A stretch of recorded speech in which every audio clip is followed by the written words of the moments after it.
I want to talk about one very important factor many of you guys might not have thought about before. And yes, I do believe I can accurately predict divorces, I would say with 96% accuracy. So just a couple days ago, so this is my older half-sister. So she ordered this, how do I call it? There's a picture of it.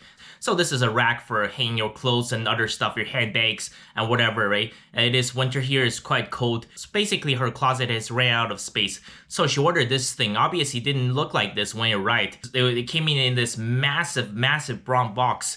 Now the elevator outside has been broken for quite a few months now. So usually when she orders her deliveries, it comes into her restaurant, which is across the street. Yesterday when the delivery arrived, she obviously decided, I'm not going to take this upstairs. It's too big, it's too heavy. And her husband, this is her fourth husband, he decided that, this is too heavy, too much for me. So they ordered me to bring this up the stairs. So a few days ago, I would say it was roughly 9:30 p.m.-ish. It took me about 15 minutes. So by the way, I'm on the 4th floor, right?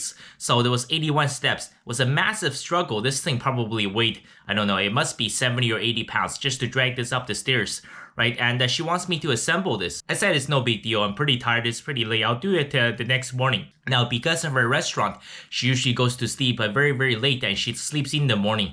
So the next morning, I started assembling this, I would say roughly 10:30 a.m.-ish. I would say 10:30. I was able to finish in about 90 minutes. It took a little bit longer than I wanted to because I ran into some issues.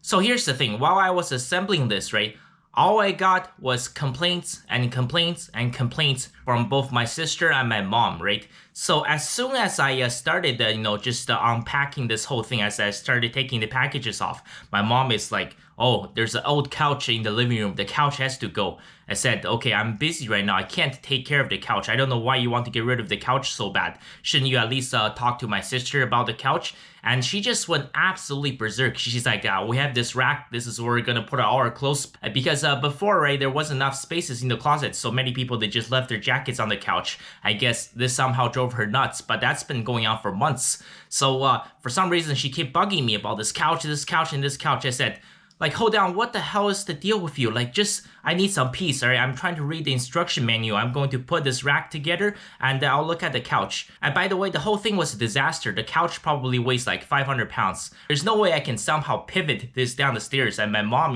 she's weak and fragile and old. And my sister, she's also, very weak and very fragile. How the hell do you expect me to move this 500-pound couch down the stairs? Maybe if there was an elevator. Finally, the message got to her at the end after I put the rack together. I told her, I said, like, why do you want to get rid of the couch so bad? I know it's 18 years old, but it's perfectly fine. And there's, it's just sitting in the living room. It's not getting anybody's way. And it's just moments like that, right? And while I was assembling this rack, my sister, she was sleeping in the morning, even though it was, 10 o'clock, 11 o'clock, it was almost noon. And she got up. She's like, oh my God, you're making so much noise. Oh my God, you're so slow. What the hell you're doing? She's like, oh, my husband right now, he would have finished this with no noise in 30 minutes. And she's like, oh, one of my exes, they could have finished this in 25 minutes, making no noise. See, here's the thing, right? This is why, for a lot of men, they care about a woman's past, the woman's body count so much, right? Because man rarely brings this stuff up. If your ex was so great, why is he your ex? How come that's your ex-boyfriend? How come that's your ex-husband? By the way, almost all the divorces that has happened in my family, I'm certain, I would say it's 100% of the divorces in my family has all been filed by the woman. So I'm talking, by the way, everybody in my family is Chinese. There's no interracial marriages in my family as far as I'm concerned.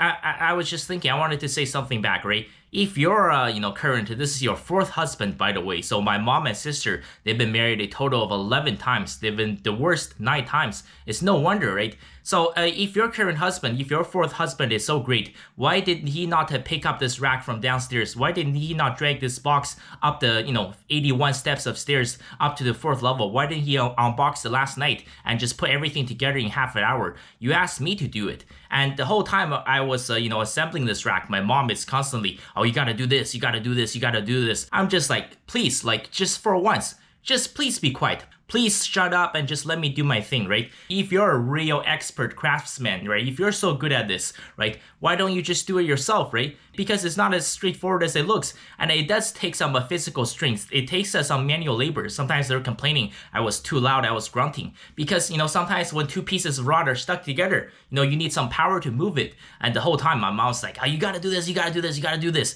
I was driving me insane. I keep telling her, just leave me alone, let me finish this. And it's just one of those things that after a while, it can absolutely drive you insane. And I mentioned before, right? I hate to keep bringing it up. This is one of the issues when a child is being raised by a single mother. Sometimes I have to go through with my aunts, with my sister, with my mom, like everybody in my family. 90% of them are divorced, right? Sometimes, when I'm sitting at home, I have to listen to them to talk about, all of their crazy exes, all of their, insane family drama, all of their divorces, all of their situationships. Sometimes it could be 8 hours. Sometimes it could be 12 hours. Sometimes it could be 16 hours. And sometimes, you ever have a friend or a family relative when they're talking to you about something, a certain topic, when they're complaining to you about something, they're saying that, oh my God, I'm a victim in this situation. Then as your friend or your relative is talking to you, you realize that your friend or your family member, they are the problem. And yes, I've said this to my aunts, I've said this to my sister, I've said this to my mom before. Dude, listen, folks, if this ever happens to you, if you're put into that situation, you got someone that's complaining to you about how they're a victim, how they're being abused, then you realize that your friend or your family member is the problem. I would say, honestly, do not say anything. Because as soon as you say something, the entire situation is going to go nuclear. I'm talking about Hiroshima, I'm talking about Chernobyl, I'm talking about Nagasaki, because yes, happened to me many times. So I've chosen to completely stay away from that situation. I mean, I'm sure they understand it, right? They just keep on complaining, but you're talking about 9 divorces between 2 women. You're talking about, 90% of my family that has been divorced. If they were perfectly 100% normal, then they would still be married happily ever after. And I know this is just some rack to hang some winter jackets. It's not such a big deal, but it's just that you have to think about it like this, right? Marriage, it's supposed to be a lifetime contract, right? It's supposed to be a 50 years, 60 years, 70, possibly 80 years commitment, right? This is not some joke. This is not a situationship. This is not a summer fling. You're meant to stay together until the end. That's what your marriage vow says, right? For better or for worse. Imagine, a life as an average man. This is what the modern man has to deal with. And it's a massive issue, in every part of the world where women are they're constantly being told to hate men, right? Like my sister, she keeps talking about, I was assembling this rack, right, for an hour and a half. You are so slow. You're making so much noise. Oh, my husband right now, the current husband, could have done this so fast. Oh, my second ex-husband, he could have done this in 20 minutes. So where are they now, right? By the way, my sister's second ex-husband forced into committing suicide. Yeah. So imagine this is your brutal reality as a man, right? Your wife or your girlfriend orders this massive rack, right? And it gets delivered downstairs. You have to spend 15 to 20 minutes to drag this thing up 81 flights of stairs to finally get it to the 4th floor. And the next morning, she asks you to assemble it, right? Then you get bitched at constantly for an hour and a half from my mom. For some reason, she keeps wanting to get rid of the couch. It was driving me nuts. I said, okay, at least give me some time. Let me just put this rack together. Just let me be done with this first. Then my sister comes out of the bedroom. She's like saying that, oh my God, you're so annoying. You're making so much noise, too much grunting. You're so slow. And it's just too much work. What the hell are you doing? She's saying that, oh, my current husband, he could have done this so fast. If your current husband could have done this so fast, why don't you ask him to do it? But the whole time, right, despite putting in all of that effort, over 2 hours of work to assemble this thing, so they finally have a place to hang their winter jackets. So their jackets not just thrown around everywhere in the living room, all over the couch. But not even tiny bit of appreciation, not a single word of thank you. All I got on the receiving end was just being constantly bitched at for over 2 hours. Now, for me, it's not a big deal. I'm used to it. But ladies, I want you to, reverse the situation. Think about it like this. What if that happened to you? Imagine if your husband ordered this rack to hang the winter jackets, right? And he said, I'm just too weak. I'm too old for this. My back hurts. And I want you to go downstairs. I want you to somehow carry this up the stairs, up 81 flights of stairs. And I want you to assemble this. While you're assembling this, I'm going to take a nap. right? And while I'm taking a nap, if you make any kind of noise, or if you take too long, if I wake up from my nap, I see you're still trying to assemble this, I'm going to bitch at you. I'm going to say that, oh my god, you're so weak. You're so slow. What the hell are you doing? Don't you know? Can you read the instruction manual? Like, are you stupid or something? Just hurry up with this. You know, my ex-girlfriend, she would have been done in half an hour, and she would not have made any noise. I could have been napping this whole time. Oh my god, you're just absolutely terrible at this. Ladies, how would you feel? And honestly, my entire life has been like this. That's why I said it before. Unfortunately, yeah, that's going to be my end goal. I'm never ever going to get married. I'm never ever going to have children because I cannot deal with this kind of BS drama. Absolutely insanity. Like, my entire childhood was like this. And yes, it's crazy to think about, right? And people think a lot of Western men, right? They become passport bros. They think, oh, if they find an Asian wife or Asian girlfriend, all Asian women are feminine, all Asian women are sweet, they're submissive, they submit to their husbands, and they're perfect wife material.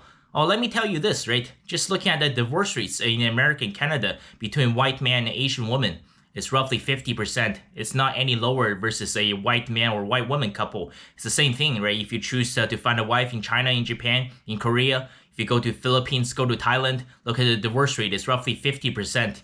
You're looking at a coin toss, right? The traditional, sweet, feminine woman, those days are long gone. By the way, this is not just my sister or my mom. I didn't mention my stepmom. So she has one, I believe, half sister, and she has 5 other female cousins. So there's 7 of them. They have combined for roughly 14 divorces, roughly 2 each. I believe some of them have only been divorced once. There's a couple that's been divorced 3 times. And I've noticed the exact same thing. And it's hard to say exactly where this all started. Could be mainstream media. I don't know what they're teaching in school nowadays. But a lot of these women, they want to bitch and complain all the time. And I feel like they're being taught to hate men all the time. Imagine a situation like this, right? Let's say if you're married. Forget about this rack for hanging your winter jackets and stuff. Let's say, ladies, right, if you're married or if you're in a long-term committed relationship, you have your favorite candy. We'll just say you absolutely love these Snicker bars, and you always have a jar of Snickers sitting on the dining room table. So, and obviously your man knows that you love these Snickers, so you grab a couple a day. And each time, right, this jar of Snickers, when it gets to about half full, you'll notice that within the next 4 or 5 hours, at the latest, the next morning, the entire jar is going to be filled again. Then after a while, let's say after a year or two, you notice that something has changed. Sometimes instead of, the jar of Snickers getting filled when it's, half full, half empty, sometimes it will go down to a quarter of a jar before it gets filled. Sometimes it will go completely empty before it gets filled again. And then you notice after a while, sometimes when you take all the Snickers out of the jar, it's no longer being filled. But usually your husband or your boyfriend, he has some extra Snickers in the storage room or the pantry. But this time, instead of him filling up that jar of Snickers for you, where you can just grab a couple bites on the go, you have to open up the pantry door or walk into the storage room, and you have to fill up the jar yourself. And that could last for a while. Then let's say after a year or two, you'll notice something has completely changed. So after a year or two, that jar of Snickers, let's say it's completely empty, and you check the pantry, and you check the living room, you check the kitchen, you check the storage room, there's no Snickers anywhere. Ladies, how would you feel? And why would something like that happen? Like, why would I give that Snickers as the example? Basically, this is a direct comparison to, this rack for hanging clothing. Imagine, if you're together for 3 years, 5 years, 8, 10, 15, 20 years.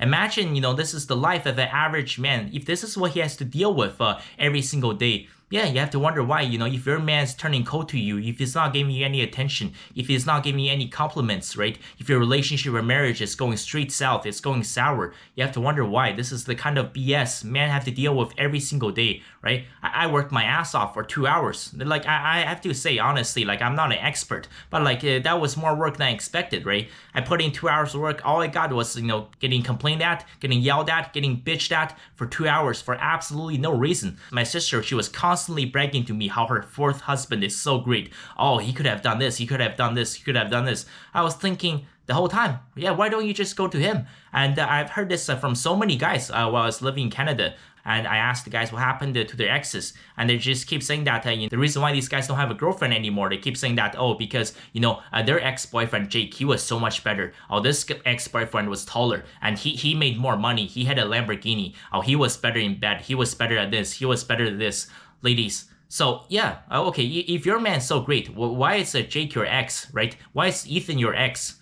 in every single relationship or marriage, right, it always takes two people for it to work, right? But if on one side of the relationship or marriage, if all the man is doing is that he gives and he gives and he gives and he gives, right, and he gets absolutely nothing in return, and that's not even the worst case scenario, and what he gets in return instead of a love and appreciation, he gets bitched at, he gets screamed at, he gets yelled at all the time. And yeah, you wonder why, after a year or two, that Snicker jar is not getting filled yet anymore. And you wonder why after 3 or 4 years of dating or marriage, there's no Snicker bars anywhere to be found in the house. Once again, I want to come back to this message at the end of this video, which is extremely, extremely important. Please remember this, for both man and woman, you cannot be a good person. Not just a person. You cannot be a good boyfriend or a girlfriend. You cannot be a good husband or a good wife if you are ungrateful. Always remember that. Learn to be grateful for everything you do have in life. To all the ladies out there, if you have a loving boyfriend, if you have a loving husband, or if you have a loving family, learn to be grateful to your husband. Learn to be grateful to your boyfriend. Nobody wants to be around unhappy people. And I can guarantee you this, every single person that is unhappy on earth, they're also extremely ungrateful. Why do I say that? Because unhappy people, they complain and bitch, and they complain and bitch, they complain and bitch 24/7. Nobody wants to be around that kind of people, right? Learn to be grateful. Thank you guys for staying till the end. I hope you guys will have a great weekend. We'll see you guys next week.